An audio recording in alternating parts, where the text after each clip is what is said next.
শুভ সন্ধ্যা। শুভ খবর দিচ্ছি যে আমরা দুর্গাপুজোর জায়গাটা পজিশনটা আমরা দেখে নিয়েছি।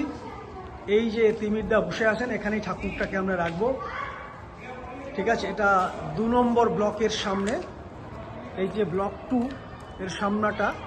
ফলে এইটা যারা দর্শক আসনে থাকবেন, অডিয়েন্স, তারা কিন্তু সামনে এই ব্যালকনিটা লনটায় বসতে পারবেন, সামনে লনটায় বসতে পারবেন। পার্কে বাচ্চারা থেকেও পুজো দেখতে পাবেন, অথচ কোনো অবস্ট্রাকল, কোনো বাধা, চ্যালেঞ্জেসের সম্মুখীন হতে হবে না।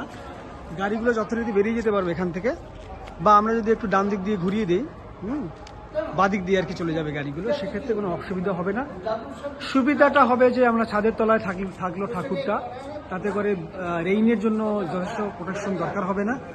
এবং যদি কখনো বৃষ্টি আসে, সেক্ষেত্রে যারা পুজো দর্শন করবেন বা পুজো জোগাড় করবেন, তারা কিন্তু ছাদের তলায় বসেই পুজোটা করতে পারবেন।